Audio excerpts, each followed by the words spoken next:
আসসালামু আলাইকুম ওয়া রাহমাতুল্লাহি ওয়া বারাকাতুহু। আশা করি আপনারা সবাই ভালো আছেন। কাজী অফিসের ইউটিউব চ্যানেলের পক্ষ থেকে আপনাদের সকলকে আন্তরিক শুভেচ্ছা ও ভালোবাসা। আজকে আমি খুবই গুরুত্বপূর্ণ একটি বিষয় নিয়ে কথা বলবো। আশা করি আমাদের সকলেরই কাজে লাগবে। আর বিষয়টি হলো কাজী অফিসে কিভাবে কাবিন রেজিস্ট্রি করবেন ও কিভাবে বিয়ে করবেন। কাজী অফিসে কাবিন রেজিস্ট্রি বিয়ে করলে কি কি কাগজ লাগে? ছেলে এবং মেয়ে দুইজনের এনআইডি কার্ড লাগবে। যদি এনআইডি কার্ড না থাকে তাহলে জন্ম নিবন্ধন লাগবে। জন্ম নিবন্ধন অনলাইন করা থাকতে হবে। যদি জন্ম নিবন্ধন অনলাইন করা না থাকে তাহলে জন্ম নিবন্ধনের মূল কপি সাথে করে নিয়ে আসতে হবে।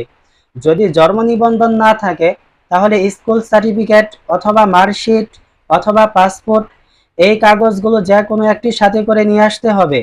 আপনার বয়স প্রমাণের জন্য এই কাগজগুলো লাগবে। কাজী অফিসে কাবিন রেজিস্ট্রি বিয়ে করলে কতজন সাক্ষী লাগে? কাজী অফিসে কাবিন রেজিস্ট্রি বিয়ে করলে সর্বোচ্চ ৮ জন সাক্ষী লাগে, সর্বনিম্ন ২ জন সাক্ষী, তবে ৪ জন সাক্ষী হলে সবচেয়ে বেশি ভালো হয়। কাজী অফিসে কাবিন রেজিস্ট্রি বিয়ে করলে কাজীকে কত টাকা ফি দিতে হবে? দেখেন, আপনার বিবাহে কাজীকে কত টাকা ফি দিতে হবে সেটা মূলত নির্ভর করে আপনার বিবাহের কাবিনের উপর। আপনার বিবাহের কাবিন যদি ১ লক্ষ টাকা হয় তাহলে ১৪৫০ টাকা ফি আসবে। যদি ২ লক্ষ টাকা কাবিন হয় তাহলে ২,৯০০ টাকা ফি আসবে।